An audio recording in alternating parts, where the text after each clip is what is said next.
Good morning બધા મિત્રોને નવા વ્લોગમાં ફરીથી તમારું સ્વાગત છે। તો આજે ગણેશ ચતુર્થી છે, તો બધાને શુભકામના મારી। તો ગાઈઝ અત્યારમાં આપણે વાગી ગયા છે 9:30 થઈ ગયા છે। તો આપણે સાયકલને આપણી અહીંયા લઈ લઈ, બાકી ટ્યુબ પંચર થઈ જશે। તો આપણે આપણી સાયકલને અહીંયા લઈ લઈ જોઈએ। તો આજે ગણેશ ચતુર્થી છે, તો તેની પૂજા કરવાની હોય છે।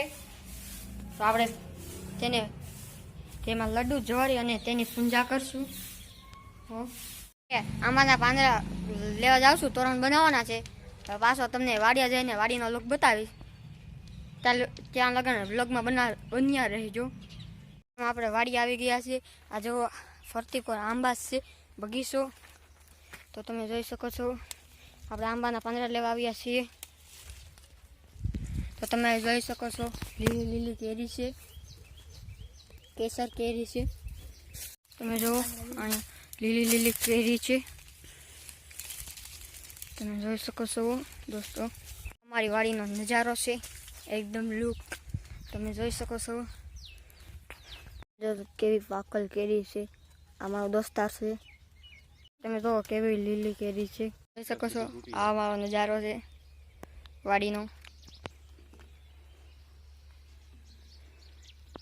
પરિવાર પાછો મારે ઘર જઈ રહ્યો છું, તો તમે બ્લોગમાં બન્યા રહેજો, લાઈક શેર અને સબસ્ક્રાઈબ કરી દેજો। વાડીએથી આવી નાહી ધોઈ ફ્રેશ થઈ ગયો છું। હવે તો આપણે ગણપતિ પૂજન કરવાનું છે, તમે આગળ બન્યા રહેજો। હું તમને બની શકે તો દેખાડીશ ગણપતિ પૂજન। ગણપતિ પૂજનની શરૂઆત થઈ રહી છે।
કાલ ગણપતિ પૂજન કરી લીધું છે અને હવે સાયકલ રિપેર કરાવવા જવાની છે। પછી આગળ ટાઈમ પસાર થાય એટલે પછી સાયકલ રિપેર કરાવવા જવાનું છે.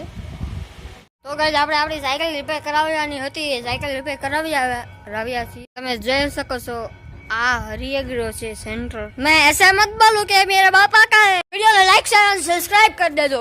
તો મિત્રો તમે વિડીયોને લાઈક શેર અને સબસ્ક્રાઇબ કરી દેજો. હવે આપણે આવતા નવા વ્લોગમાં મળીશું.